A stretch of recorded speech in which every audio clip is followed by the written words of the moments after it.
About a week ago, I approached Eric. Eric and me, we've met each other since a very long time ago. I think at Beast Days. This was Yep. way before I started doing any of this kind of stuff.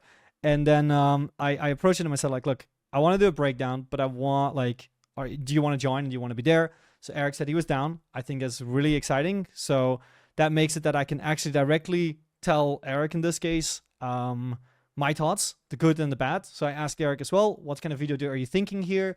You know, what's the one that you'd like to have feedback on? He gave me a video called I Gave Thieves Instant Karma. It's uploaded 2 weeks ago. It's got about 5 million views. In my opinion, I will just give a heads up. It's a pretty good video. But today we're going to focus on why is it, what are the elements that are good about it? And then also, where does it actually fall short? So what I've done as well, and this is, Eric, as well, good for you to know about this one, is I have, I've looked at the video in its entirety. I've taken timestamps notes. So what I'm going to do is I'm going to play it until a timestamp. Then I'm going to pause it. I'm going to give the context and kind of talk to you about what I think went wrong and why that happened, etc. So yeah, that's pretty much the context. So you ready? I'm ready, bro. I'm fired up. Okay, perfect. This is actually, fun fact, is the first time I ever do it live in this context with a creator as well. Typically, I just do it. I just start spurting, and then the creator is in here, for example. Yeah, they got a few people here, so. All right. Don't go any easier just because I'm here, though. You know what I mean? Oh, no. You know, never. I think you know me. That's the one thing I think is known about me already. So I'm going to share my screen. Feel free to also look at that one too. All right. So also for everybody, make sure, I know that the screen is shown on the on my main monitor and on Discord and stuff. But one of the things that I really recommend is make sure on Discord to open up the stream itself so you can hear the audio, because it's going to be important. So let's begin with this one. So I'm going to play. The first mistake is going to happen fairly quickly. So I'm going to pause very quickly here, but this guy is... There we go. So we're going to start with second one here. One of the things, I guess an inside joke. No, so one of the things I'm wondering here, so I'm going to play this for about 4 seconds, then I'm going to pause. That was actually a joke. This guy is a thief. And today he's going to get a little bit of instant karma. So here's the problem that I have with this scene. And I didn't instantly want to start off with the good news. I wanted to start off with the bad news because, you know, yes, the visualization is good, the scene quality is really good and stuff. But the one problem that I do have with this scene is that this seems like a scene, and tell me if I'm incorrect here, a scene that is set up for the sake of the intro to establish what it is, and therefore the camera is in a very convenient situation, convenient quality, etc. And the issue that you have with this one, and that's the reason why I want to call this out, this one is, it is clearly set up. And the issue is in the intro, yes, we want to establish this kind of stuff, but we do want to establish also the believability of the entire video. Even, yeah, you know, I looked through the video, this is not what we're doing in the video. We're doing 3 other different things, but we're getting the concept here. So one of the things that I believe is very important here is that we instantly establish credibility by using either footage that looks more aligned with what the rest of the video has, or we use footage from the actual video. So in this case, and this is a problem actually with a lot of, I mean, I've done a prank video with Stokes as well, and the same issue is the camera here is, it is not portrayed as like a hidden camera. So the distance, for example, is too close. Now, it is either the distance or the way that I think this is filmed right now is on a tripod, my assumption, when in reality it should kind of have that hidden feeling. And then even if it's a scripted scene for this particular case for the intro, that's still fine because the overall perceived thing, it seems like something that got done in real life. But now the reason why I think there's a problem, even though you get into teaser clips very soon, is that you're instantly hurting your own credibility because you're like, oh, you know, maybe I have these scripted scenes in there, and the whole point of this video and the strength of this video is to not hurt the believability. So that's the main reason why in this first few seconds I have a problem with. So I think the problem in this case is just simply, you know, either one, make sure that your camera and stuff and your camera movement and stuff matches what we are supposed to get from the scene, or just use footage from the video itself, because you have some some really good footage in the video. So Okay, I have a question on this. yeah. I have like I think it's like a PTSD. We did this video where it was like uh asking 100 celebrities for their phone numbers. Yeah. And so like the intro, so like I'm agree with everything that you just said. Theoretically in that shot, right? Or in that video, the first frame of the video, the thumbnail is me asking Jeff Bezos for his number. The first frame is me asking Jeff Bezos for his number in real life. I actually do that. Yeah. But the footage is so bad. I'm like, I'm disserving the video because it's so hard to comprehend what is going on. So what would you say is like where do you compromise on that line? So one of the ways that I look at things is this: is that whenever these opening seconds, the first thing I think about autoplay, right? When we think about our first 10 seconds, nobody's going to play autoplay for 30 seconds, so we're fine there. What people are looking for in autoplay is that matching of the first shot. I know that Jimmy said this before. I don't really believe in the matching of the first shot because at the end of the day, the way that I look at it is like once you're in the home screen, you go there, you look at the thumbnail initially. It's just whether it grabs attention or not. So actually, here's what I look for. Hold on, I'm gonna have to quickly open up my whiteboard. I thought I had it. So when I think about a thumbnail, I don't necessarily think about, okay, what is this full message that is being sent here? I'm just thinking about, okay, are we capturing the attention of the viewer enough? And there's 7 factors that come to my mind with a thumbnail. I'm gonna take this here. There you go. So the way that I look for is in thumbnail, okay, do we have enough? Let me use some text here. So because my handwriting is terrible. So when I analyze thumbnails, I analyze purely based on what grabs more attention. So one of the things that I look for is either I know that something that is aesthetically pleasing. I'm literally picking the worst word. Aesthetically You got it. pleasing. Okay, cool. So anything that is aesthetically pleasing naturally capture more attention. That's the reason why your thumbnails, you're trying to make them look good, quote unquote, right? So, but the thing is, I guess most people look at a thumbnail like, oh, it needs to be aesthetically pleasing. And that's the thing that makes people click, which is not true. There's a ton of thumbnails that are garbage, but still work well. If you think about the chess as a niche, chess has terrible thumbnails, but still works because you see chess. So aesthetically pleasing works. Contrast can work. If you have contrast in colors, for example, that can work. I mean, you could utilize the color red, for example, or the color yellow, maybe even a combination for this one. Next thing that I look for is I'm looking for, in a thumbnail, I'm looking for composition of clarity of the thumbnail. Is it easy within a second for me to get what it is? That's the reason why when you look at thumbnails, you see very familiar compositions, either 2-panel composition, day 1, day 2, for example. You'll see that, you know, you have the main creator standing here and then somebody here, and that person is looking at the main creator, maybe reaching with their hand. Or you have, for example, the man with the fish. Do you know the man with the fish is the one where it's like, oh, it's the open mouth. You're showing, I showed man with the fish because, you know, men, we like fish, and show the fish. So basically what we're looking for is we're looking for a familiar composition, and there's about 75 compositions. You know what I'm gonna do? I've never shown this before, but for the sake of this one, I'm gonna show the compositions. I was about to ask for it. Here are the compositions. So this is, by the way, this is not even you know what I'll do? Like, this is a raw document, but I'll put it in the chat actually. By the way, this is a very, very raw document. So the document here, as you can see, gonna be familiar compositions, absolutely. So if you look at this one, actually I'm gonna show here. You see here like title head. Again, this is poor quality, but if you see here title head, you get a title and you get a head. These are the 75 most common compositions when it comes down to thumbnails. It's an old document. I worked on it like 2 years ago. But, you know, so what we do when we think about clarity is as long as you fit, you recognize these compositions, the 3-panel, you know, the person with the question, the conversation question, 2 people or at least 2 people and a question in between and stuff.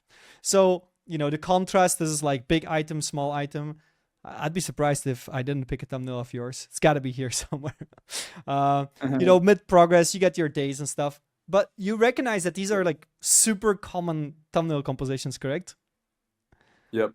So what we're looking for is we're just looking to pick one of them. It's not that one is necessarily much better than the other. Fun fact, in A/B testing, if you A/B test, one of the things that I always think is like, don't experiment with colors, experiment with different compositions. But yeah, basically once you have that composition, you have the clarity, and that's the reason why these compositions are so popular. because they're in a second, you kind of get the message instantly. So you get aesthetically pleasing, contrast. You have text. People say to avoid text in thumbnails. That is not actually true. Text does grab attention. You can use it to clarify, add context. You can use it to defy expectations. So for example, if I say this, I can do clarify. That's a circle. I can do defy expectation. Is that a circle? Etc., etc. I think that's post question. Then you also have, to quickly go through it. We do have overall things that actually stand out as well. Interest. So things, if you're, for example, I'm interested in League of Legends. I play League of Legends. So if I see something with League of Legends, you bet so I'm going to look at the thumbnail, even if it looks garbage. Then you still have humans and emotion. And then I'm blanking on the seventh one, actually. I know there's 7. Aesthetic pleasing, contrast, clarity, text, interest, human emotion. Okay, I forgot the 7th one, maybe teaser for next time, I guess. But yeah, anyways, basically, these things are proven to grab attention of humans, and therefore, plus one extra. Therefore, that's that 1 second. And then people's attention go towards the title. But at this point, they're already in the decision-making process. Then they're going to hover over. And what do they do in the hover over? They hover over not to necessarily, see what this video is or to find a match with the thumbnail. No, what they're doing is they're trying to think, if I read this title, I have a certain expectation of what kind of video do I think this is going to be? What kind of delivery? What kind of pacing? What kind of visuals? So even if the thumbnail shows something completely different and you start your opening shot like this, think about Matthew Beam. I'm building the biggest thing. He's not standing like that in his thumbnail. He has a before-after thumbnail, for example. But when you do that one, then the viewer hovers over it and they say, oh, this is the type of video that I'm kind of expecting here. So that's kind of what I'm mainly looking for. And then in the intro seconds, that's that context. And then let's come back to your question. What was the part of your question that you were most doubting about? My question was,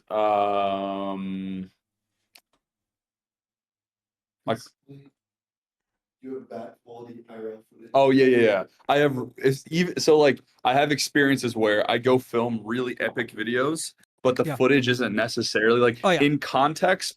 It's great, but in the first 3 seconds, the most important 3 seconds of the video, humanly possible, it's not great. And so then I'm trying to figure out. Yeah. Even for this video, right? These are really hard to understand. 12th grade level comprehension. Like it's too complex to understand. So we're trying to simplify a shot, an idea in a singular frame, but there's like a spectrum of it being believable or not. So it's like, where do you land? So what I would do is I would either you pick one of these shots. Well, first of all, when you're in your production, you should actually set it up knowing that you need an intro shot at some point. I think this one is perfect. Actually, I have a note later on. Whenever she gets sprayed in the face for the first time, because actually for everybody context, basically this machine is broken, it sprays soda at them whenever they pick the wrong machine, right? So basically at some point the soda sprays out, but it's not really truly big visual. Actually, let me see, when is the first time? It's not as big as I would like it to be. Yeah, so then the thing is, I guess, if you think about the intro, like it's actually the only thing that is missing is like the smoke coming out or a little bit of enhancement with water. So I would work from those shots because at the end of the day, that establishing of believability, like you're actually going to mess up with these thieves, for example, is way stronger than, hey, this is aesthetically pleasing. Because the intro is more than just, if you already deliver on the promise, I mean, it is a good visual. I think the authority is way more important here. However, if you want to do this one, it could be, it could feel like this is like a scripted video. Yes, exactly, and that's what we want to avoid. Which is incorrect entertainment value. Yes, so that's the viewer has certain value that they want to get out of this one. In this case, they want, which is also where my comment on the second segment is going to come in. But in this case, this is not what they come for. They come for real thieves getting their karma. Right? Or that's at least what the global audience would come for. Maybe people who are familiar with you might be able to get away with because they're like, hey, that's Airrack, he will always have this type of scene. But we have to think about it from a new viewer point of view. People who actually don't care about you, right? They have to come in and be like, actually, this is for me.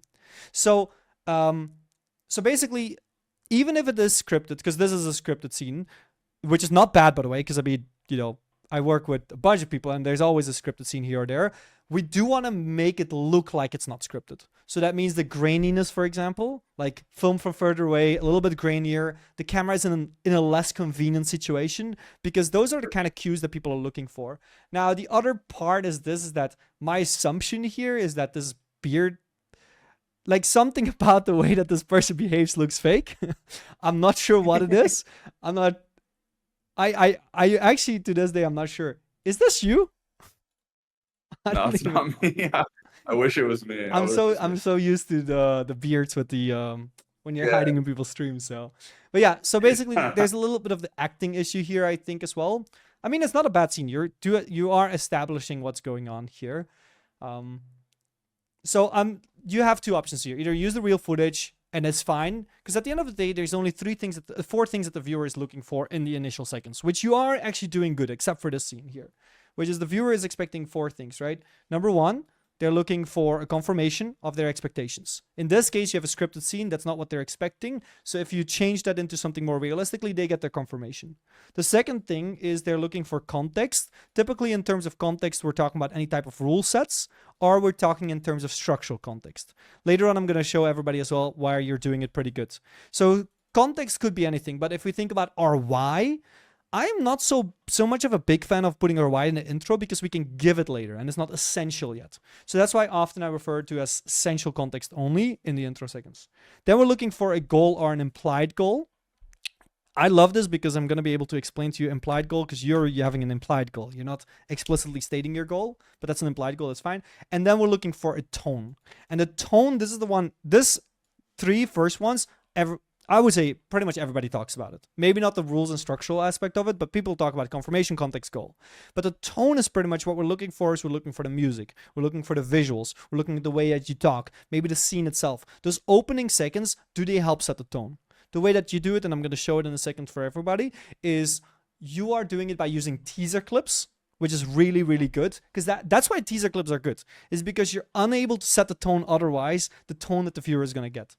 So that's what I'm looking for in the initial seconds. And when it has that one, that's all I'm really looking for. And that's what I'm trying to match. So I would say, let's get to the intro. Let's play the intro in its entirety for a second. Wait, then, I have one more question. Yeah. I know we're focusing a lot on the first second of the video, but it's the most important. So it the makes first sense. seconds are the most important. Yeah. Okay, so something I've done in the past was like I could pull up examples, but I would do like scripted intros to properly communicate the idea of the video, and it was a very Airrack thing to like do scripted intros where I would do like would you rather, and let's like kick a snow cone out of a guy's hand and like throw an old lady's walker, and like I'm like narrating an intro, you know what I mean? Is there ever a place, or when do you in an unscripted video use like a skit intro? I think as long as you make it very, very clear that it's a skit and it's supposed to be a skit. So I think what you said with Would You Rather, you're setting it up in that way as well. You're not making it perceive as the opening seconds here. I don't believe that's what you do here. But I think that's where you have a little bit of a case here. Over the past few months, I've been... Yeah, so here we're passing it off. We're doing it a little bit different. We're setting it up. I think in that case, you have a valid case actually to do it, because you're in the shot. It's clearly scripted. It's one of those cases where you're breaking the fourth wall. So you have, for example, here's one person, here's the other person, and you just walk in the middle through that scene. Clearly, this is a fourth wall breaking. Clearly, this is not supposed to be perceived as real. And clearly, you're just setting the tone here. That's a pretty good option as well that you have. Okay, got it. Yeah. Is it statistically smarter to just do a 3-shot flash forward to the video and then just get into it? Or like, am I overcomplicating what an intro has to be by doing this, in your opinion? So when you talk about a flash forward in terms of using teaser clips, right? Yep. So when I think about teaser clips, whether you should use it or not, is I'm kind of looking okay, so typically what I think about, let's say you have a longer intro. Actually, no, intro should be just as long as you get. So what I'm looking for is like, how long is it going to take until the viewer gets the value that they're looking for? So let's say that the first segment instantly delivers. This is something that, for example, if you think about Jimmy can instantly deliver. He's instantly on location. He's instantly in front of the thing. It makes sense. Now we get into it, right? So that would be a case where it's like, okay, then there's no necessity for teaser clips because the viewer is already getting some satisfaction by seeing cool stuff very, very early on within your first minute. Now, if there's, for example, a lot of build-up, then we know there's not going to be any satisfying moments yet. So and the viewer has to wait through the entire setup, etc. So then the value or the satisfaction will only happen, let's say, minute 2 or minute 3. In that case, I think teaser clips are good because with teaser clips, you are confirming them, and you're telling them what you're telling them is you're telling them like your patience to get to this point is actually worth a lot. So the way that I look at this one is that so when we think about the brain in general, the brain, whenever it watches your videos, it's a poor drawing of the brain, but so so basically the brain always thinks, okay, and this is also, you know, we always think like if we're excited, we're going to interact with something. That's not really true. What we're doing is we're telling us, are we going to find an interest in this? Do I believe this one? And second of all, how much effort do I have to put into actually this thing? So it's a combination between what is the reward that I'm going to get out of this one, the satisfaction, etc., and what is the amount of effort that I'm going to, or mental effort, physical effort maybe, that I'm going to have to put into this one. And based on that one, the mind is going to decide how motivated am I to continue to watch. So if we, of course, get an instant delivery, you know, we don't have to have a very motivated mind in order to have them enjoy the content. But in this case, we need a motivated mind. And therefore, if we're like, hey, look, here's a little ice cream scoop, we're kind of motivating the mind like, look, this is what you're going to get, and you're going to get so much more. You're actually going to get this. So the mind doesn't have to think, am I going to get delivered? Is it exactly what I'm expecting? Yes or no? Like the mind isn't questioning that. Now, there is a case here to be made that could you, even with this scenario here where you let people wait, could you, for example, not use teasers? And the answer is yes.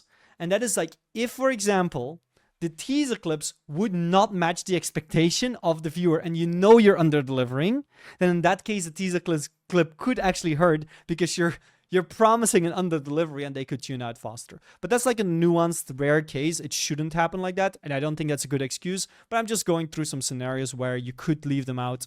So long story short, if you know you're delivering fast, you don't necessarily need teaser clips. If you're delivering late, use teaser clips. Heard. Yep. Makes sense.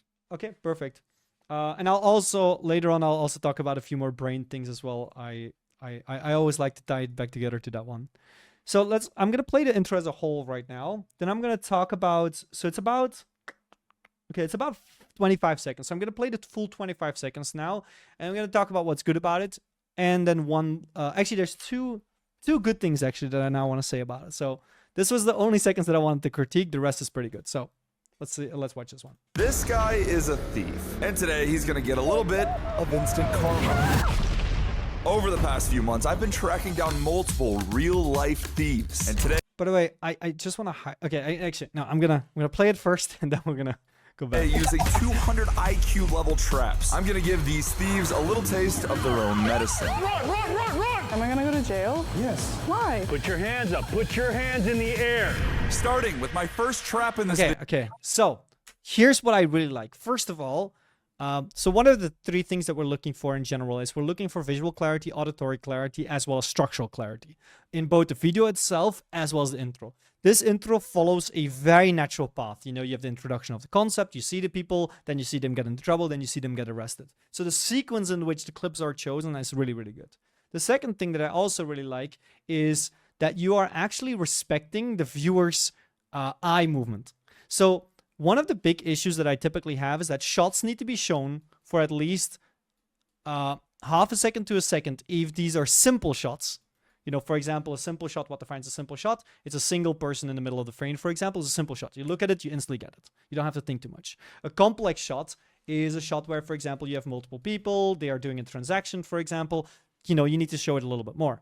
In this case, you know, simple shots, typically we want to show them for at least half a second to a second, and a second to 3 seconds for complex shots. Why? Because if we go shorter than those time frames, then you lead into cognitive overload and it feels very jarring. So typically the reason why an intro feels jarring or not is not because of how many shots we have, it's just because of the shot length that we have. So it's something that we looked at attention and stuff and how that works. Now, one of the things, this could decrease or increase based on how we're respecting eye movement. So for example, if all these shots look extremely similar to each other, then actually our processing time increases a little bit. Therefore, we're fine if we go even under that 0.5 seconds. But in general, the best, I'm just saying this because this is a very nuanced thing, but I really like this because if you look at the shots here, they're done in a very simple way. Everybody has kind of the same position here. I'm going to play it without sound for now because the sound is pretty good. So you have you're always doing the same hand movement. So processing these shots is not too hard. But let's say you're doing 3 shots and you weren't doing the same hand movement, it's going to feel extremely jarring. So this was, again, I always assume that sometimes it's done intentionally, sometimes unintentionally, but that's why I'm highlighting it because it's actually good. Then the same thing with the criminals.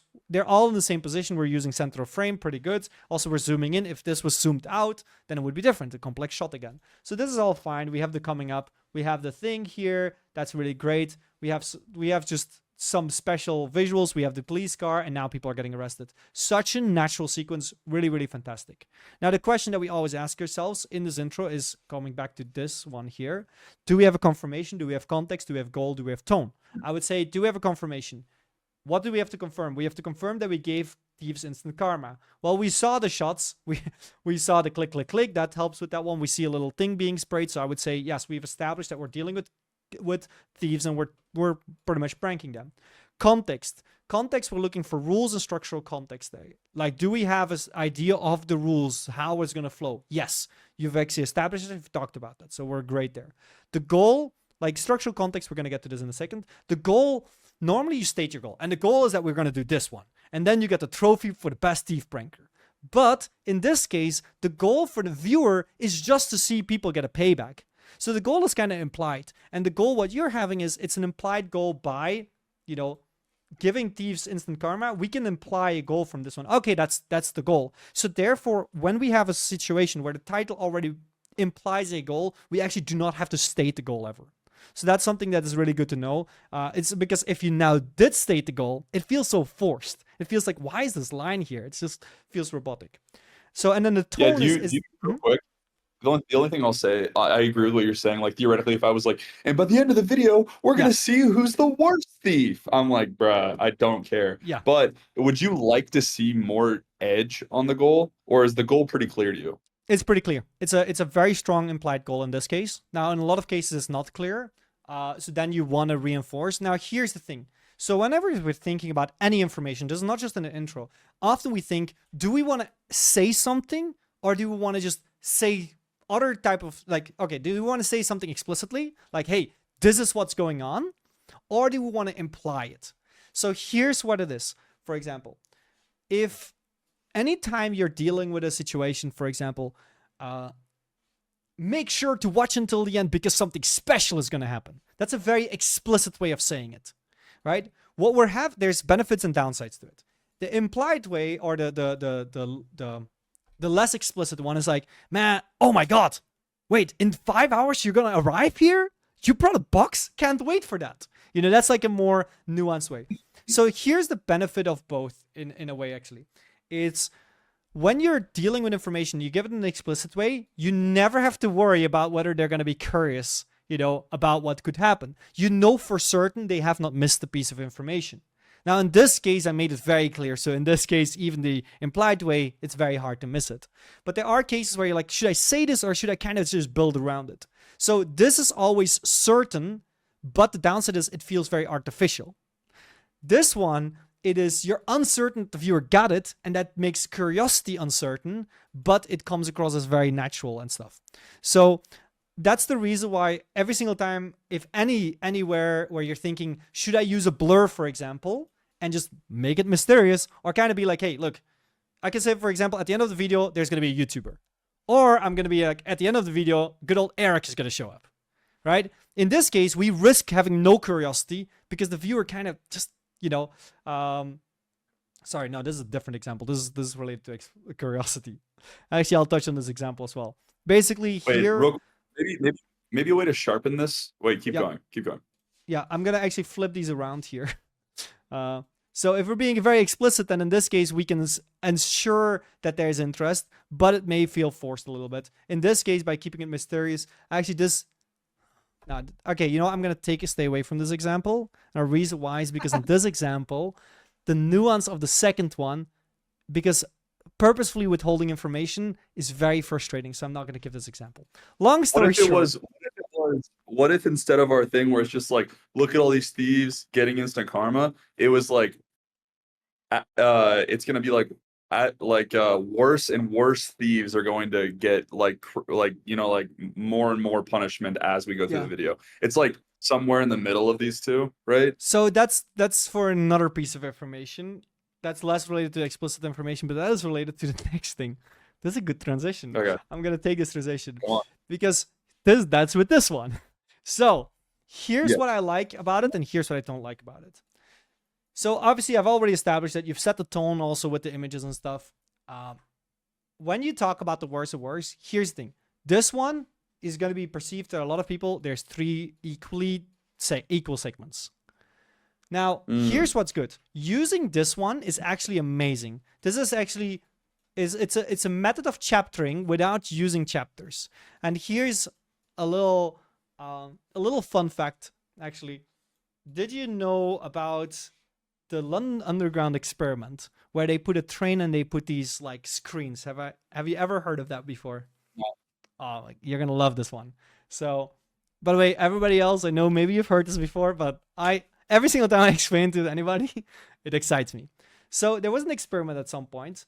By the way, it's very difficult to trace back where this experiment came from because I have it from a guy called Rory Sutherland, and then my team, we had to figure out what's the actual experiment. It was so difficult to trace it back. But in short, it's a very simple experiment. So you have a bunch of train riders and they jump on the train at location A. You know, we have that on the boat scenarios. In the first group, they just put them on the train and they go through that journey. And then by the end of the journey, they measure overall satisfaction. So let's say call it satisfaction 5 out of 10. And this is not the YouTube 5. Actually, it wouldn't matter because it's 5 out of 10. So the second case, what they did is they added these markers, or you know when you go in a tram, you see like the bus stops, you can visually see the bus stops. So what they do is they do that kind of stuff as well on a little screen here. So then at the end, they also measure satisfaction. Question, what do you think happened to satisfaction? Had to go up. It had to. Why do you think it went up? Progression. My brain likes to understand clarity on like where we're headed. Yeah. So actually, it's like a little game. I'm seeing as well people are else typing it. So yes, you're right, and that's actually a sense of control. So basically, anytime we give viewers, when we give humans actually a sense of control, overall satisfaction goes up. So when you do this one here, you're telling them like, hey, this is kind of the journey you're gonna go through. We have a sense of, we understand what journey. Now this is a fun fact actually. In movies, they don't do that, right? But we still watch it. But if I ask you, in movies, do you kind of, before the movie even starts, kind of know what kind of storyline you're probably gonna get? Yeah, you kind of know what you're signing up for. Yeah, because you kind of, over the years, and as you watch movies and stuff, you kind of are very used to this very predictable pattern. But on YouTube videos, there's so much variety and so many differences, you don't always know that. Therefore, on YouTube, it's very strong to kind of give that confirmation up early already, so the viewer actually knows, oh, okay, that's this type of experience as well that I'm gonna get. So, now, that being said, though, you actually said it earlier, like, you know, it would be great to know whether these thieves are getting stronger and stronger. And 1, 2, 3, we don't necessarily instantly associate this with more dangers or dangerous. So you have a few options here. Green, orange, and red color. Bam. You would have done that one. Yeah. There's other options as well. I'm going to give you 2 more options that I think are great here. Option number 1, 1 star. 2 stars, 3 stars, or even you could even like make it unequal where you go 1, 3, 5 or 1, 2, 5. There's many options that you have. It's also completely fine if you go for 1, 2, 4 because then it just seems like a doubling, which is really good. And the other thing that you could also do is sizing differences. So as you can see here, all of these, the sizes are kind of the same. So they're kind of perceived as the same. But if you, for example, change this one, I'm gonna try to replicate this one very simply. But look at how it just changes the way that you perceive them. just by messing with the sizing differences, you know? Definitely. So, and that's just the sizing difference. So what I would say is like, what I would actually recommend is to do all three of the options. Work with the colors, work with the sizing differences, and add the stars. There's no way you can mess up there. So Yeah. Can't be confused. yeah, exactly. And that's really what it's all about. Now, so that was the first 3 nodes of 5 pages. So let's talk about... That's the most important part of the video. It's worth it. That's fair. Yeah, we're gonna be here for a long time. So, anyways, we have another mistake here happening. I want you to look at the next 10 seconds of the video, and I want you to try to identify why do you think there's a possibility for the viewer to lose interest. Let's take a look here. My first trap in this video, the soda steal sprayer. We all know people that use free water cups to steal soda all the time, but today I'm gonna give these thieves a little bit of... Hold on, was this the right timing that I have? I think so. Hold on, I have to quickly relook so that, because I think my timestamp is a little off. Give me 1 second here. Sprayer. Yeah, We all fine. know people that use free water cups to steal soda all the time, but today I'm gonna give these thieves a little bit of instant karma with a 3-step prank. Step 1, Okay, no, I'm gonna ignore my notes. There was nothing too terrible there. My timestamp is off here. Here, actually, it's a good thing that's about to happen here. So what we have here, this one is, I'm very happy. So basically, we're keeping it quite tight. We're just giving context on the thieves. The key thieves are entering, etc. And we're kind of highlighting a little bit of context of what these people typically do. Then they come in and you're explaining the thing. But you're not just explaining the thing. You're explaining the thing with a animated explanation. And I've always said this, is that animated explanations are one of the most powerful ways to actually get a viewer engaged. You do it in an aesthetically pleasing way over here. But today, I'm gonna give these thieves a little bit of instant karma with a 3-step prank. Step 1, I have this... So you're doing it... like, it's not just an anime explanation, it's an isolated animated explanation. So these work incredibly well. Actually, even if you would have a gaming channel, for example, and you are, you're walking, and suddenly there's this massive boss going on. And then the boss has certain abilities. Often we show that person doing it. But one of the things that we've identified is that rather than having that boss with all the trees behind it and stuff doing the ability, when we isolate the boss and then show the swing in an isolated space, for example, it helps with putting extra focus towards this is the most important thing. And that really helps a lot with engagement. And therefore, animated explanations, they help with clarity. And overall, they're really, really good at also guiding attention towards what is very important to focus on. What I'm just trying to highlight here is very simple. I don't know if you always use animated explanations, but animated explanations is they're the goat of YouTube. Let's put it like that. So now let's go to, I want to highlight one thing here. And this one, earlier in chat, I also saw that there was a message about this one. Let's talk about this here. Now, it's good to have follow-up. And this is a very nuanced note here. Now, most of the times, I wouldn't have to give this advice, but especially somebody like you, I do have to say this. Until YouTube gives the option to have localized videos, we should actually slow down on the long text. UW. But I'm going to make this very, very easy. So I'm going to show you. This one right here is... This is how it looks like to some, because you dub into 4 languages, correct? I mean, if we look at here, I saw you have Arabic, Hindi, Portuguese, Spanish. By the way, I'm going to tell you some that you really have to dive into. And I think you know as well, very early on in the dubbing days, I was asked like, hey, Mario, which are the languages? If you're ever interested, I'll tell you as well the actual data behind it. But in short, I have all the data and the reason why each language, why you have to do that, why not to do that, etc. But I'm going to already tell you a few languages that you have to get into, especially with dubbing. But the thing is, I guess, this is how it's going to look like. Actually, what was the text? Infinite soda dispenser. This is how it looks like for the foreigners who don't speak English, right? Damn.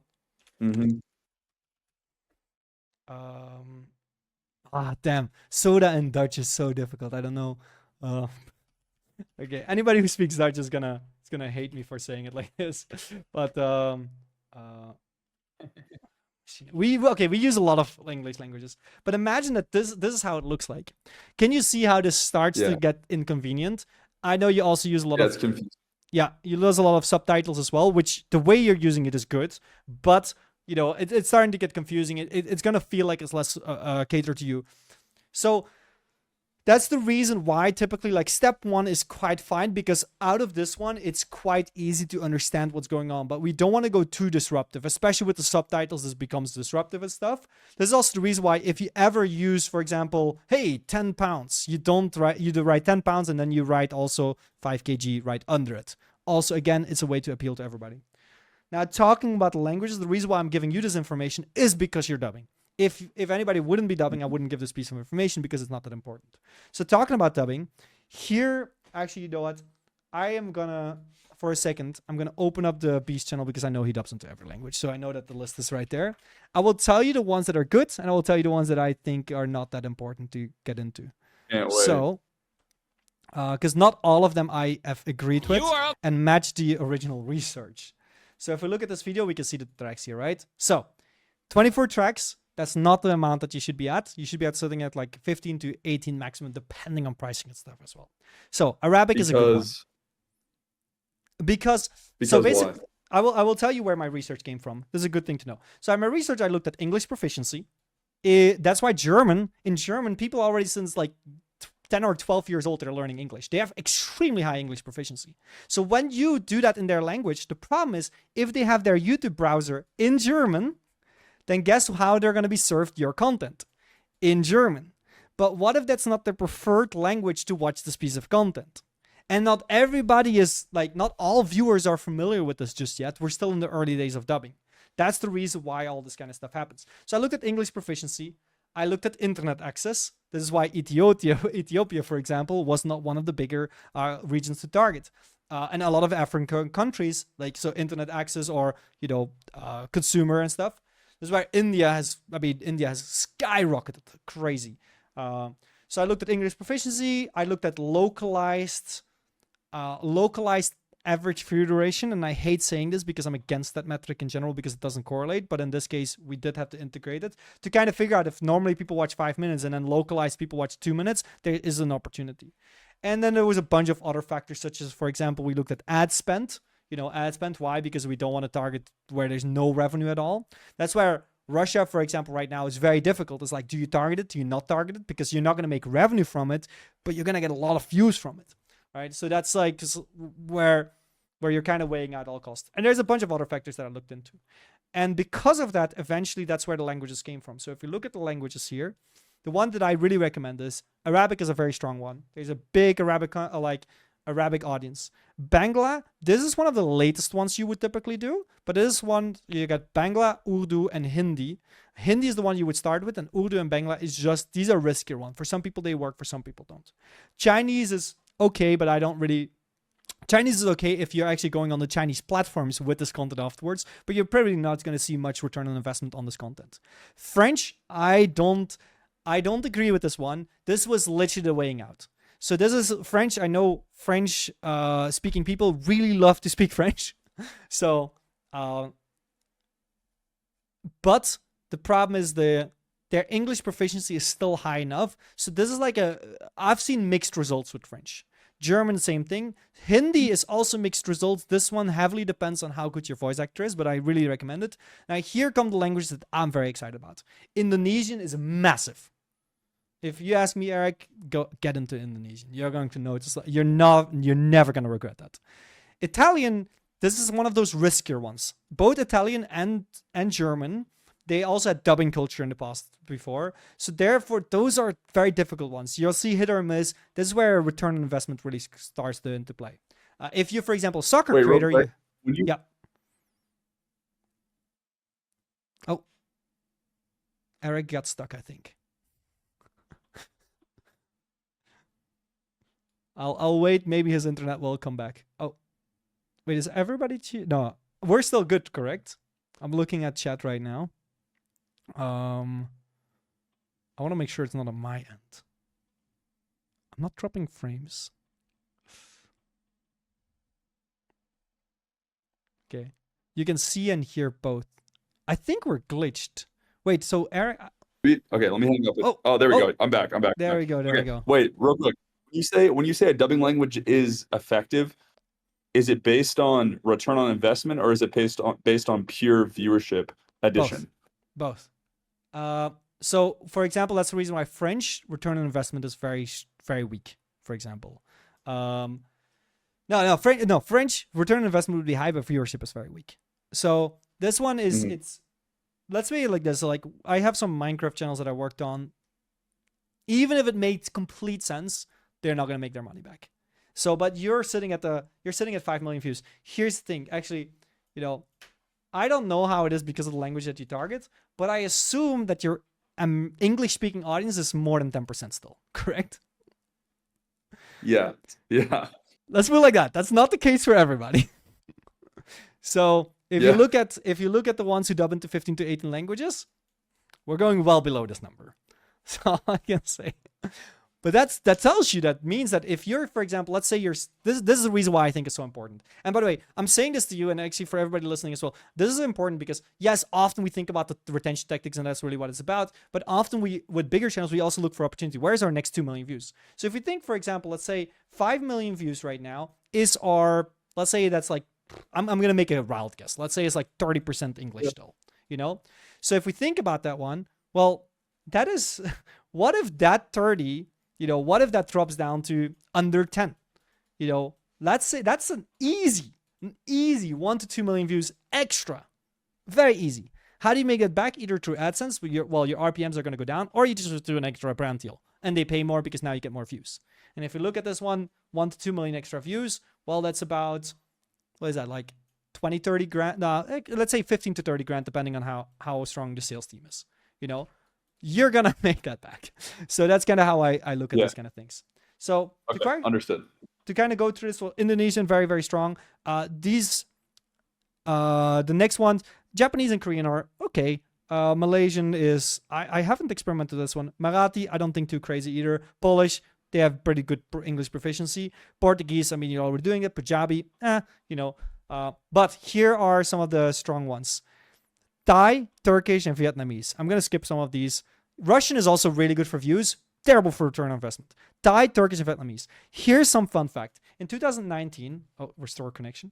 2019, this is when I told Jimmy about this, I was like, we got to do Thai. He was like, yeah, your wife is Thai. That's the reason why you say that. I was like, that's true. But when I walked in Bangkok, I walked around there, I saw everybody that it was different. And then we've also found out that when we look at viewership per year, we noticed that in 2019, I think it was 2019, it could be 2018, Thai was 5th in the world. I was like, that makes no sense. No way. That's crazy. Yes, I was shocked. Vietnamese is not far under that one. But it's like you would think, Spanish, Portuguese, you would not expect Thai to be 5th. So that's when Thai actually came into place. Vietnamese is also doing well. For a lot of people, it's a 50-50. So these are extremely, extremely good. And I mean, these are languages you're not going to regret. And then obviously Turkish is insanely big for a lot of people as well. I have a lot of people who have Turkish in their top 5 even as languages. So just to give you an idea there. Okay. Let's continue. I like it. It's good. Thank you. There you go. I'm going to screen record everything you just said and send it over to my dubbing team, and then we'll just do that. Yeah. So, well, tomorrow you're going to sit a lot more views then. Just don't blame me for low RPMs, okay? The RPMs are terrible. Okay. But yeah. Got it. So, we got that one. we made it like 1 inch page. Yeah. This is what we've done. We've done 5 notes, and every page is filled to the brim with text. Yeah. Anyways, okay, so let's take a look at this one. So here what we have is, we don't have too many crazy things next. I'm going to play it right now up until like a minute. And then right before the next mistake, we've got 2 mistakes here that are happening. But I want to give everybody context on the video. So I'm going to play for about 30 seconds. machine rigged up so it won't stop dispensing. Step 2, I'm gonna click a remote trigger that's gonna have this machine go haywire and spray soda everywhere. And step Love the sound effects as well, by the way. Love the sound effects. 3, our cashier Beans is going to rush over and crash out. Also, I brought I want to actually put some extra emphasis. That sound effects that the editor uses here to bring the scene to life, it's so often forgotten. And I'm a big fan of Foley in general. Of adding that kind of stuff, and I know that your editor does that really well. So just credits there. all my friends to watch this go down from inside the surveillance van. Okay, so we're inside this van right now. I'm gonna pause here. So if I ask you, actually, Eric, as a viewer, you've had all the setup, you've had all the excitement and stuff for 55 seconds, which is good timing. What is the next scene that you're expecting? What's the next thing that you're expecting to happen? Thieves walking through the door. All right, so let's take a look. 3 is about to happen inside that restaurant is an understatement. It's gonna be bad. Bloodbath. Yeah. Okay, they just walked in. Okay, so I know this is, I'm being so, so minuscule about it, but those 6 seconds, put away. Because the only thing they do is they set the tone. You know, they set the tone. You've already set the tone. There's no reason for it. And it stalls 6 extra seconds. You gotta, the way that I look at it, that's 6 extra seconds. That could be 1%. Like, you're teaching the audience, like, hey, I don't mind your time. I can waste your time for 6 seconds if I want to. And second of all is like, what if during those 6 seconds people get bored? That's 1% of your audience that doesn't watch the rest of the video. That is 1% of expected watch time per impression, completely gone for 0 value. So cut that out, keep it tight. Okay. I have one more principal question before I keep stopping you like 2 seconds into this video. You can stop me as many times you want. Okay. Can you go back really quick just to like where we're in the van right there? Absolutely, yes. How would you feel about this reorder of clips? This is where, like, if I had more time, I probably would have done. This is how I would have done it. Is I would have shown those guys going in, shown like bring them into the store, then cut to this clip, then put in the corner of the screen down here. We're watching progression, like they're like walking around in the store and going up to the front desk, so that I can build depth with the audience here. Are we talking about the picture-in-picture? Earlier use of picture-in-picture? Go for it. Yep. Don't worry, we're gonna get to that one. Because yes, what you're talking about is stronger. You are missing picture-in-picture early. However, I must say this one. Right now, it's not about you anymore. It's not about your reaction. We have to familiarize the audience with what is happening. So I don't think we need picture-in-picture right now just yet. Because right now, it's like we want the focus to be fully on what is happening. We don't need your connection yet with the scene, right? So it's not bad what is happening for you, but yes, later on, you have to bring in your picture-in-picture a little bit earlier. So, because yeah, you bring it very, very late. The order of sequence is, I mean, you're kind of doing this order of sequence. So if you cut those 6 seconds out, you still have pretty good order of sequence. So, yeah, I get what you mean. Wait, sequence and order is the same word. Damn.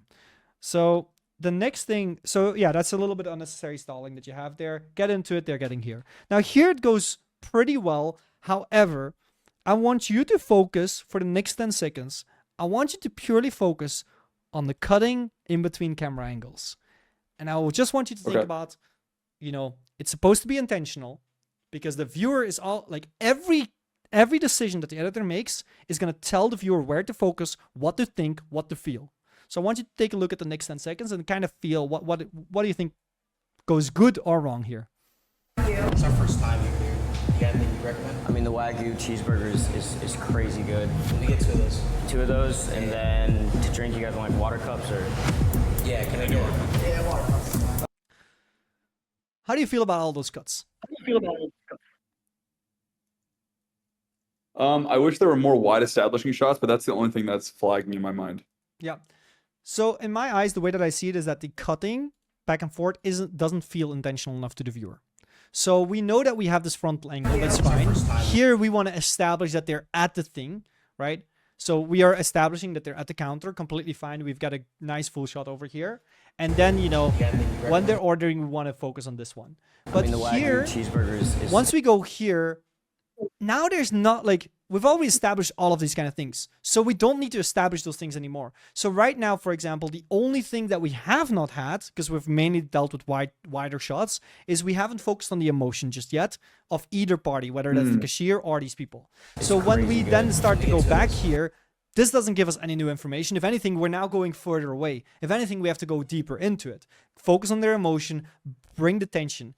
Here's how you typically develop a scene. You start wide to establish what's going on. You go closer and closer to make the scene more emotional and really drive home what the message is. By the way, also for you to know, and I think everybody else, the notes that I'm giving right now, these are like your 0.5 to 1% notes. These are not massive notes. Obviously, Eric, you're a top creator, so obviously we're not talking about like, hey, you're gonna get 10% extra. Like, these are all minuscule notes, but at the highest level, these are the things that matter. So no, this is great. This makes total sense. Yeah. So one thing actually, very happy that your editor does this, and this is actually very, very strong. You know, your editor zooms in and motions track the facial expression. I am biased here a little bit, but it's extremely strong. And the reason why is because if you've got your static one, it feels very neutral. And also this scene is, we're supposed to feel in suspense. We're supposed to feel like something is going on. So when we want the viewer to feel more on edge and stuff, we want to increase visual intensity.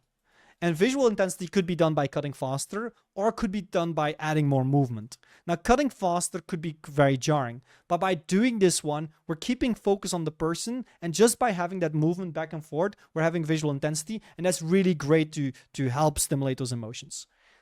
In movies, they do that as well. They do a different type of, like, they don't do motion tracking, they just cut very fast, and there's a lot of visual things happening, a lot of movement happening through the actors. But in this case, I mean, you've got people standing with their hands in their pants, so not much movement we're going to expect here.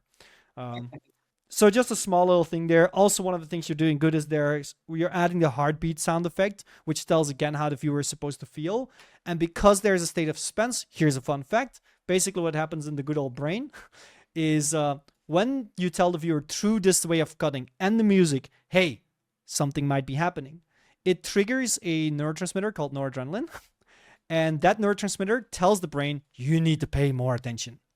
And that's the reason why, Eric, every single time the conflict starts, you have these suspenseful scenes, you're probably going to notice that the retention doesn't go down as easily, simply because there is the suspense going on. In reality, it's just this little chemical that is just like, hey, how about you don't look away? That's kind of just what's happening. A little fun fact. So, going from this one, let's play the next one. So we talk about this picture-in-picture. So obviously we now get the scene here, right? So at this point, there's not much to explore other than them actually going to what's happening.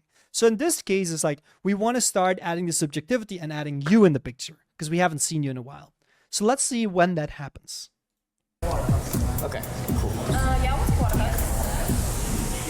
She might not take it. Who knows? I'm so nervous, bro. So you're nervous. This is the moment we need you. Like, you're nervous. We're back connecting with you, but we don't see you. Amazing. And I'll get you after.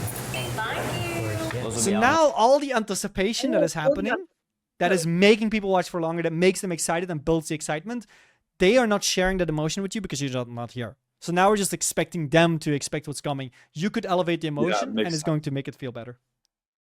So you're saying the solution is put me picture in picture in the bottom corner. Yep. Of me like on the edge of my seat. Yeah, exactly. A little bit focalized as well. The one thing I would say is when you're vocalizing picture in picture, the one mistake that's often made is people picture in picture, they're just narrating what's already visually happening.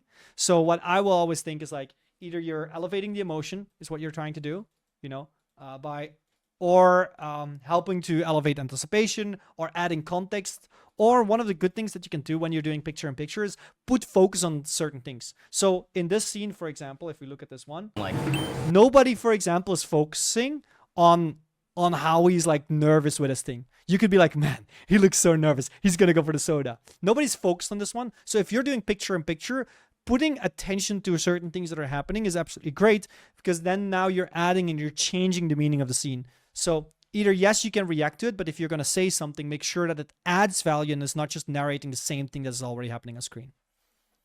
So I'm saying this mistake because literally no matter how big a channel is, I've probably had to make this comment at some point or another. So makes sense. I think it's a great feedback. Yeah, there's actually it actually follows the same rules as a thumbnail text.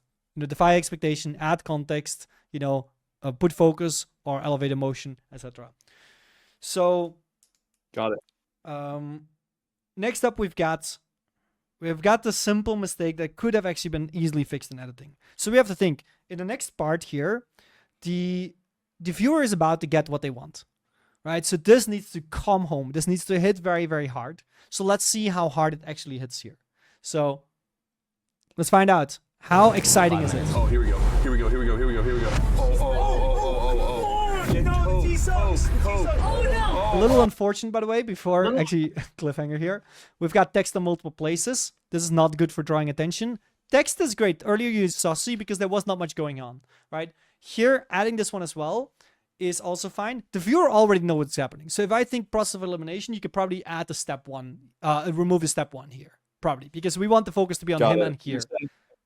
Having two texts on screen at the same time and pulling you away. It's like you're pulling the viewer away. It's hard to focus. And the way that I think about it as well, like this is actually, why am I so picky on all these like minuscule things? It's because of immersion. And immersion is how our brain, if you're ever interested in this one, it's called transportation. So basically what we're looking for is what is taking us away from that. Any type of effort we have to put into things, it has a possibility to take away from immersion. So in this case, not knowing where to focus leads to a moment of confusion, and confusion could lead to struggles with immersion. Now, maybe the viewers invested enough.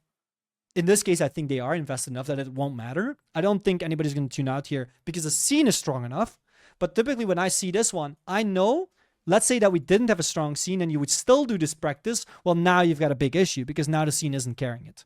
So just because nobody's tuning out and the scene is strong enough doesn't mean that we shouldn't fix this issue. So yeah, it's a very simple issue. Just make sure that it's always very clear where the viewer is supposed to focus. Now, let's say that, for example, you're like, I really want to keep both. What you could do is if you ever have a case where you have multiple focus points, increase the shot length, because that way the viewer has the opportunity to look at something, look different, etc. This is something the same that gets done in movies with subtitles. They call it dwell time. So dwell time is the amount of time after looking at something that grabs my attention, the amount of time that I have to explore the rest of the frame. So again, if there's a lot on the frame, you want to add more dwell time, right? That's a possibility, etc. Yeah, that's good enough information. So let's take a look here about what happens specifically. All right. What are you expecting, by the way, as a viewer right now? Visually? Explosion. Okay, let's see. Oh, she's going in. She's going in. She's going in. She's going in. Oh, yeah, it's happening. It's happening. Wait, what happened? We get sound effects, but there's nothing visually. It's like the machine spit at them almost, So this one, here you could enhance it with visuals. Now, the question is like, isn't that going to seem more fake? Well, that requires good editing. But second of all, even if it looks more fake a little bit, the thing is, the entire scene and the way it's filmed and the motion tracking and stuff, it's perceived as so real. Clearly, it's being enhanced. It might be being questioned as well, but you didn't miss on that first most important thing of all, because this looks like you just dripped some water on them. This has to feel like they got splashed.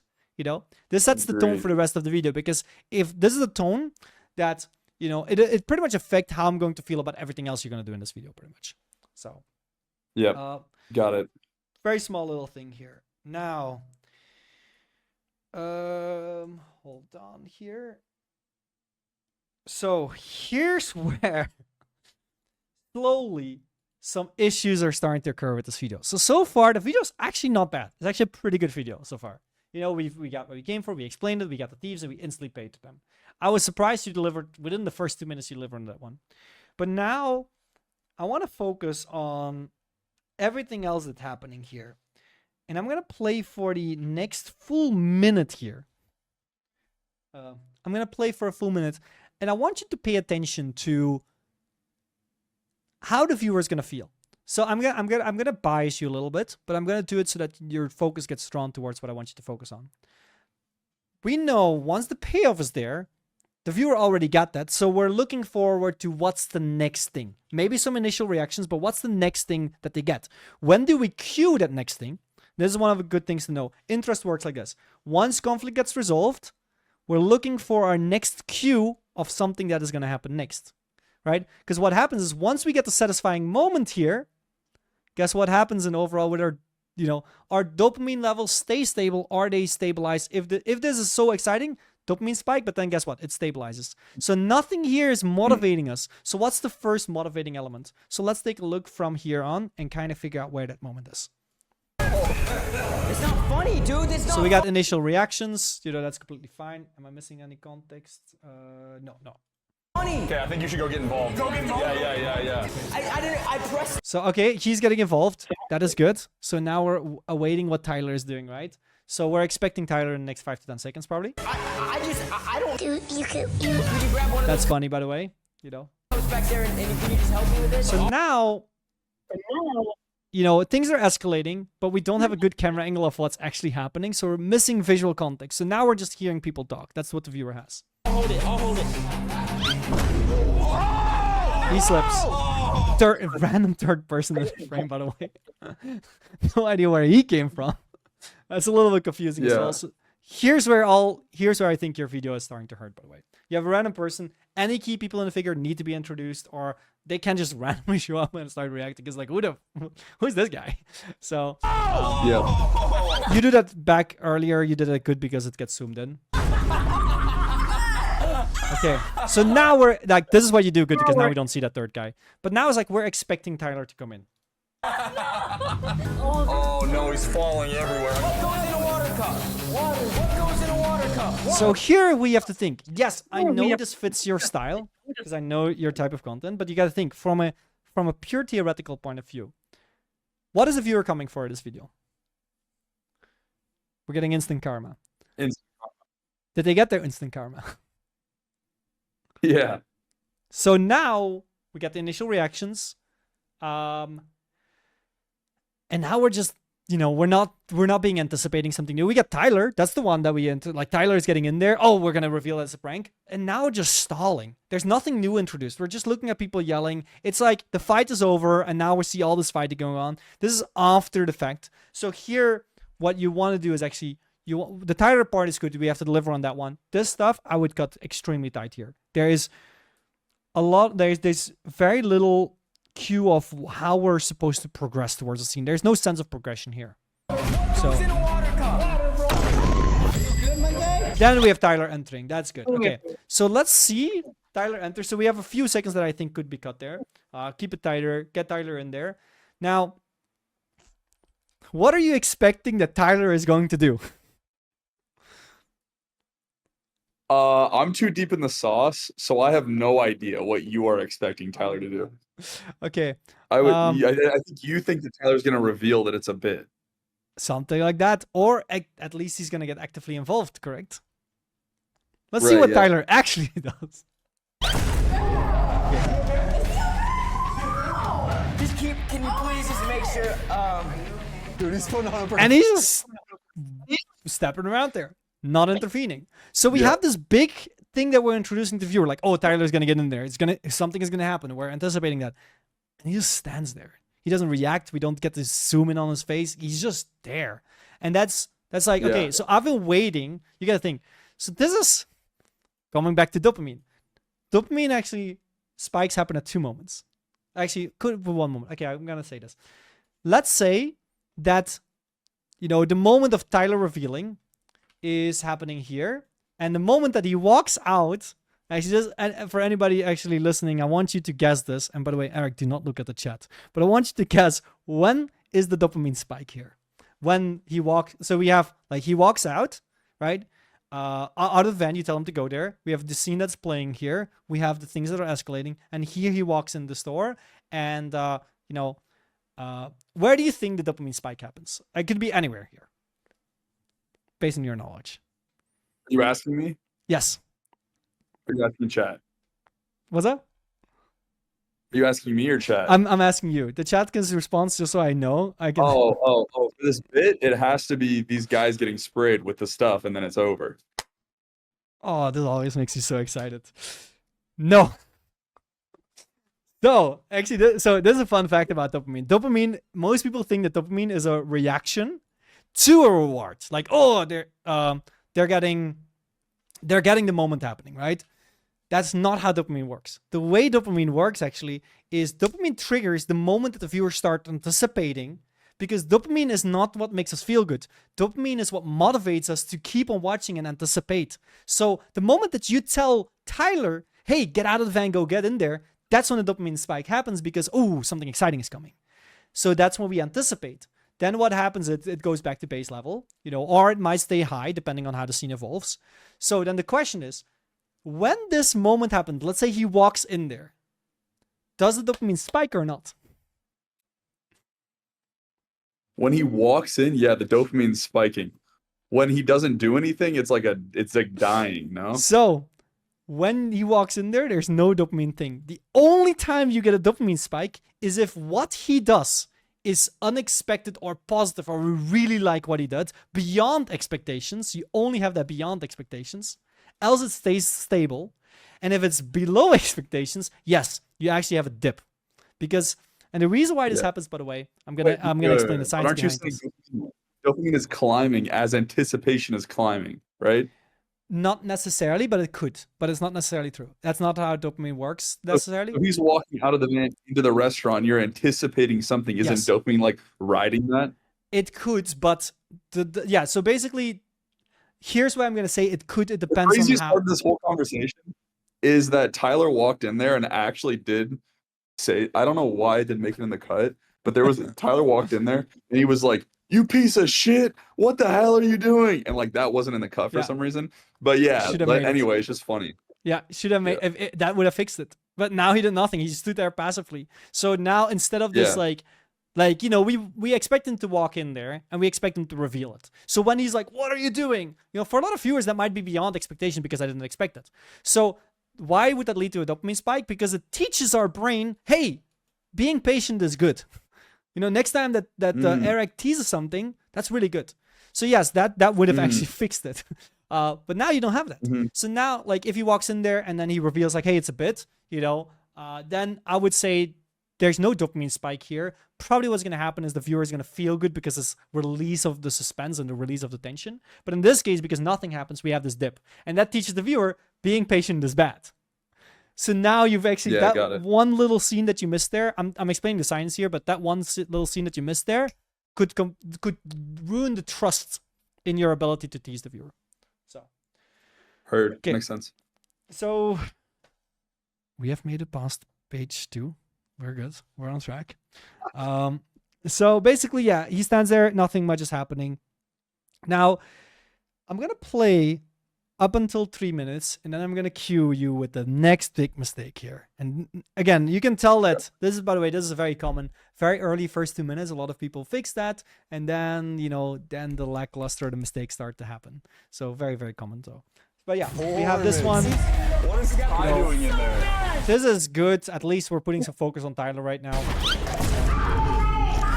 But we're getting... Are you kidding me right now, dude? You think she's gonna steal again? So now I want you to start focusing. Okay, so we've established this. We get Tyler in there. We get him intervening and all that kind of stuff. So we have the scene. We've had the whole mess up of beans, etc. So, okay, what does the next 30 seconds bring us? We've had all this context already given to us. So let's see what the next 30 seconds bring here. And I want you to critique this. I want you to always think essential, progression, and essential, progression, and avoid repetition. Here's one of the things. I'm going to tell you this. So essential is, do we need the scene or else we don't get everything else? Progression means, do we feel like things are escalating or we are progressing towards the next scene or the next thing? And is it clear what we're progressing towards? And the next thing, are we suffering from repetition? Now, repetition could be multiple types of repetition. Do we have auditory repetition? Do we have visual repetition? Or do we have any other type of repetition? Auditory repetition is, do we have the same sound effects, the same music, the same tone? Visual repetition is, have we seen the scene before? Or is it too similar to another thing that we saw? And other types of repetition, you have structural repetition or segment repetition. That's not really going on here. So that's with that mind as well. I want you to think about: are we getting anything new that keeps me interested? Let's take a look. No, I don't think she's ever gonna steal you. Look at, she's mortified. This is the worst day of my life. So was that essential? I would say no, but okay. Call police. Soda in a water cup. It's just, you're not supposed to put soda in the water cup, bro. Is he crying? For best performance by an actress in a leading role. So far, actually, I'm gonna play it. I'm gonna keep playing. Do one rule. Do unto others as you would do unto yourself, and you don't put soda in the water cup, or you broke both. And the soda machine's broken, and so is my heart. Oscar. Oscar.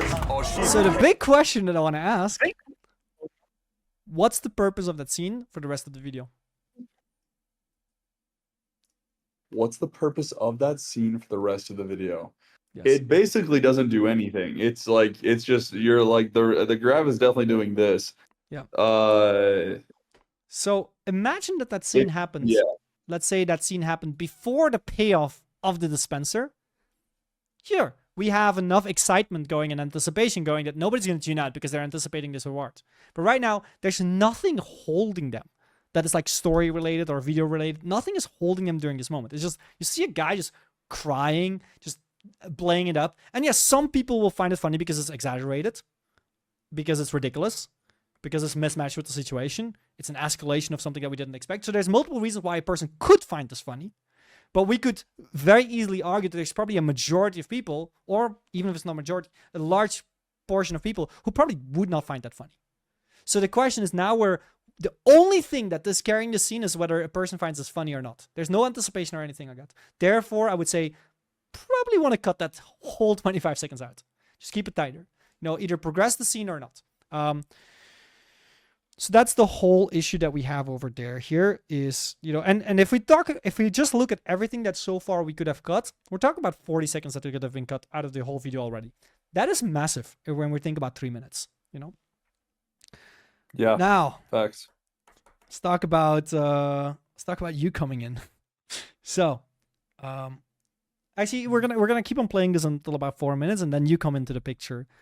Oh, yeah, she's trying to get out of here. Okay, I think I should go in there. I think I should go in We there. got the anticipation. That's good. Okay, we've got that. What happened? Well, Anticipation. So nobody's gonna tune out, even though we're playing it second by second. So this is perfect. somebody put soda in a water cup. So we have one problem. You come in. Let's take a look at everything that's being said right now. Is the viewer getting anything new, or are we still just getting the same old content? Let's take a look. So anticipation, great. Well, somebody put soda in a water cup, and then something happened with the machine over there. It was soda water. Soda water doesn't go in water cups. They go in a soda water. So how is this conflict any different from what we had before? We're repeating the same thing that the viewers already said. Again, this is just repetition. So this is actually a version of implied repetition. So implied repetition, I love implied repetition. Because, well, I hate it, but I love the fact that there's a term called implied repetition. Basically, we could have the same scene, like 2 different scenes. But if they both kind of do the exact same thing, then we can assume that the subtext or what their hidden meaning is the same, and therefore you have implied repetition. And one of the things that I've discovered very, very early on, even when I was at Beast, is that implied repetition is one of those that leads to retention losses. Once you start looking for those scenes that mean exactly the same. So, for example, at some point there was a scene with like a little forklift thingy, and then the person was struggling, and then they said, "Oh, I don't have a license," and then they said something else. Basically, every single sentence implied, I am incapable of driving this thing. So what I did in the edit, we just actually, I believe they may have actually kept it in, but that's why I was like, okay, cut these last 2 out because we already get these incapable. Progress the scene. We need to move forward in the scene. I don't need to 3 times establish that this person is incapable of driving, unless it adds to true comedic relief. That's a little different. Comedic relief could make up for it. Does the concept of implied repetition here make sense? Yes, that makes a lot of sense. Okay. Water cup. I messed up. I was trying to get some soda in a water cup and Same thing here. It's started repetitive. spilling everywhere. Did you learn your lesson at least? Okay. I love her reaction. You're lucky with her reaction. But I gotta say this is you want the audience to see you as a positive character, correct? We don't want people to instantly perceive you as an asshole. So if you say like, so basically in a way, if you show somewhat sympathy, like, hey, you know, and then you say, did you at least learn your lesson? Then that message of did you at least your lesson, it comes across as soft and it comes across as playful and it makes you more likable. But when you go in there and you instantly say, hey, did you at least learn your lesson at least? You are not showing sympathy, so you're not demonstrating any character traits that could somebody perceive you as a nice person. And this is where, you know, this is where primacy effect comes into play. So, have you ever heard of primacy effect? Okay. So, I'm gonna, you know, for the sake of this example, I'm gonna take the an example from, hold on, give me 1 second here. It's also called a serial position effect, but where's the example? Hold on. Yeah, okay.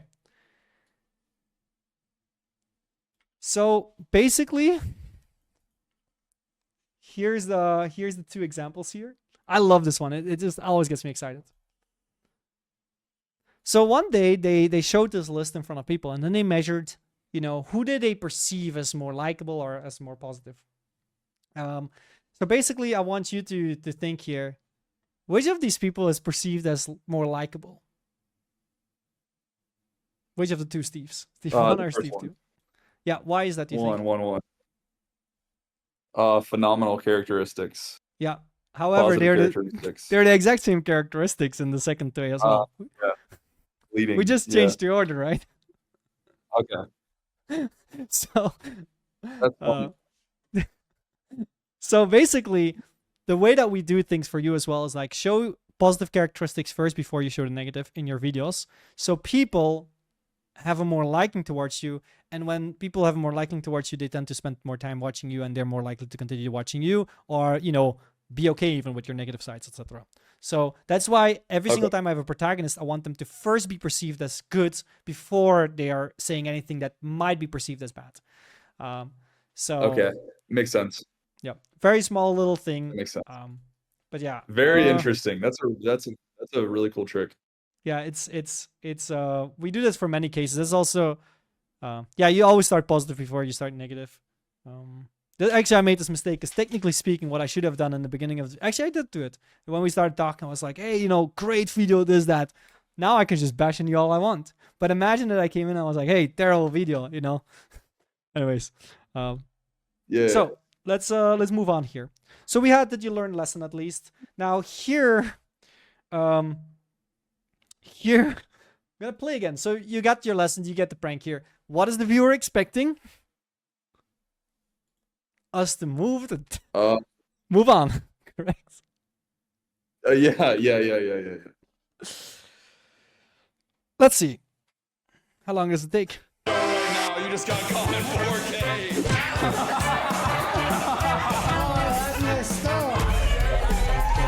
Here we should technically move on. Typically in after reaction, I count for about 5 to 10 seconds, typically what I'm looking for. Because, you know, 5 to 10 seconds is about the maximum amount of patience that all viewers have. Anywhere longer than that, we're going to start losing people's patience. Because this is also the reason why you have to move on early. Is because of a concept called segmentation loss. Are you familiar with segmentation loss? Oh, you're going to hate segmentation loss. Because you do know about it. Segmentation loss, segment 1, segment 2. Segmentation loss is the natural loss of interest after a segment ends. So, when the conflict gets resolved, segmentation loss starts and your timer starts. And until new conflict is introduced, or until a new element is introduced that the viewer could be curious about, you're going to keep on losing this one. And there's absolutely nothing you can do about this, except for shortening shortening transitions, or what you could also, so you could do shortening transitions, or what you could do is you could have an underlying suspenseful element that you have carrying from one scene to another that prevents a little bit. Segmentation loss is pretty much always going to be there. And it could be because either one, you're stalling, there's nothing new introduced, or because the viewer was just satisfied with segment 1. Or the viewer hated segment 1. There's so many reasons. All in all, this Fixing segmentation loss is the #1 way to improve retention. Once you fix that, you're good. And when I'm saying the 5 to 10 second rule, here's the thing. For the longest time, I thought it was the 5-second disengagement rule. If you waste the viewer's time, waste it for 5 seconds or less. You know, once you go past that one, people start to lose patience.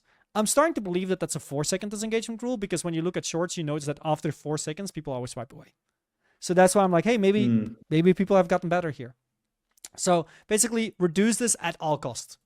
You know, get it towards segment 2 as soon as possible. Once everything is resolved. In this case, we have it. So. Do you feel like you'll take soda in a water cup ever again? I might. It depends. So yeah, let's say her reaction could have been the last reaction, but you can see here. Even he is like, this reaction doesn't matter. You fall. The fall doesn't matter. It's enough to help him learn his lesson. I learned my lesson. Never again. No more stealing soda. Oh, I love this guy. I think we might have So we had that one, and now again, we're just keep on going with content here. to go a little bit harder for the rest of this video. We're gonna catch some more. Now that's good. Like, we're going a little bit harder, but you could have set it in a voiceover and then go to your transition stream. You know. Thieves, give them instant karma. You guys have a free burger. You should get him. All right, we're gonna go get him. On to the next bit. That was a. You see, that was a. You gotta think. I think you can imagine that's 40 seconds. Yeah. We just lost so many people. So much. Yeah. Yeah, it's insane. These are the things, if you think about rotation, this is the thing. It's like, cut these things out, you suddenly fix it all. And these are so easy to spot once you start just looking for them. That's the reason why in cutting, I always consider three cuts in the editing process. Number 1, your structure. You know, your structural cut is like, hey, you get the overall structure of the video. Is it in the right way? Is there enough variety? Does that, what's your placement and stuff? Number 2 is your polish. Does anything with music, sound effects, etc. And the third one, I hate this term, but I never came up with a better term, was the retention cut. So basically what we're doing is we're looking at the polished video, and the only thing we're trying to do is we're cutting based on progression, repetition, you know, slow pacing, etc. And we're just doing that. We're just cutting. And often just this. What's the second? So this would be, for example, you're looking, are we constantly progressing? And is the pace at which we're progressing? Sorry. Yeah. The 3 stages. You have a structure cut, you have a polish cut. polish cut. Yeah, not polish. Retention cut. And a retention cut. Yes. Yeah. Could be a polish cut. Makes sense. So let's now talk about the second challenge. By the way, this challenge. Okay. So when you think about a video, I'm gonna talk about this. By the way, the second challenge should have probably come third. By the way, but I'm gonna explain why. The second. Yeah. Gone third. So Okay. I'm gonna explain in this case why. Let's say you're watching this video. What's the expectation that you have from watching a video like this? Thieves getting instant karma. Real thieves or fake thieves? Okay. Real thieves. Okay. So you're probably not expecting us to create a game show where we invite people and we're like, hey, your job is to steal. Now, the thing is, I guess, that as a setup that you have here is actually a very interesting setup. But we want to make sure that the viewer feels like if I'm watching thieves getting caught and we have 3 segments, then it's like we're watching actual thieves getting caught in the most understandable, most straightforward way. And at this point, we've built the trust, we've built the thing. And then we add segment variety. So here's what you do. In the third one, you're inviting people to rob a house, correct? That one is like, okay, you know, at least they think they're robbing a house, right? So they don't think they're on a game show for stealing, which is a little bit more nuanced. So what I would say in general, this is a golden rule. The golden rule is typically whenever we want to add complexity to this degree, we want to make sure that the first and the second segment, we don't steer too much away from the expected storyline, the expected interest, the etc. from the video. And then if you want to add some crazy variety here, you're going to do that in segment 3. Now, for context of everybody, I'm going to show everybody the setup of the scene. And then you'll see what I mean here as well. Wild success, but my next trap might just be the most genius thing I've ever done. The fake game show shoplifting sting. Shoplifters cost businesses billions of dollars every single year, so today we're gonna give them a little bit of instant karma. A few weeks ago, I put out a casting call looking for the best shoplifters. So what would have been working here is that if you have a scene or a segment where you're actually catching people shoplifting and then you prank them very similarly, but in a different way compared to the first prank. Because that's kind of the setup that we're expecting from a video like this one. But you're now setting up a game show, and it's like, are you good at shoplifting? So we're instantly like changing things in a way that steers away from the authenticness of people stealing. I'm also saying this, I'm a little biased now because I know that one of the girls, she really didn't even try to hide it, you know? But the thing is, like this, we have to think, me as a viewer, you know, I'm a fan of your content, so I can appreciate this one. But we have to think about, okay, maybe there are 5 million people here, but what about 100 million people? The general audience that is not that forgiveful. Are they going to be okay with you not actually picking actual thieves? Or people that we perceive are actually thieving? This is the reason if we think, for example, Mark Rober, right? If you think about his package there, you know it's going to be actual thief. It's not some fake scene. You know, we're not pranking. We're actually going towards a real thing. That's what the viewer is expecting. You know, maybe 5 million are okay because, you know, you get good pacing, good visualization, some good comedy, etc. But the 100 million people, are they going to be okay with you going too far away from the fact that we're, you know, trapping real criminals on the moment, we're catching them and setting them up for something like that? So that's the one change that I would have made here, is either change of setup or just kind of, you know, move the 2 segments around, the later on segment where you invite people to rob a house together with you. So Cool graphics. I do like the mustache though. Mario, Yes. I'm gonna have to leave. Okay, that's fair. You know, what I'm gonna do then, I'm gonna let you walk away with one more thing, because you have to Hit leave. me. 1 I second. have to go film, unfortunately. I could sit here for 4 hours and talk to you about this video. You are all good. 1 second. Let me see if I can walk away and leave you hanging with one final little small thing that I wanted to make sure that I cover here. Okay. 1 second here. Nah, not this one. Game show setup, reminder of the prank. No, not important. Okay. I don't think. Nah, I think all the other nodes are very small. Overall, I mean, those were the initial nodes that you have here. I mean, we could go on for ages here about this one. The scene is pretty well. The only thing that I would say, nah, you know, let's leave it to this one.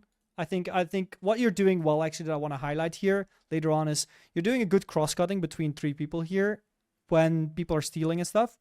But other than that, I don't think there's anything I can touch on right now that are mistakes that I can sum up in like a minute. But hopefully you got something from it. Hopefully it gave you a lot of context and stuff. I got a The ton smaller from it. nuances. Are you going to keep going, or is this the end? This is probably going to be the end in this case. I mean, we covered a lot. I mean, it's 1.5 hours, and also I typically I go for like an hour. So, but Okay. That being said, though, in this case, I do want to just thank you for also being okay with this one. And you know, if there's anything, I mean, you can always text me as well if there's anything unclear. I tried to touch on like obvious mistakes and tried to make it like a little bit of a learning. Obviously, I went a little harder on you than I would have gone with like somebody like with like 100k subs. If somebody pulls 100k views, I'm not going to talk about your quick camera angles and stuff.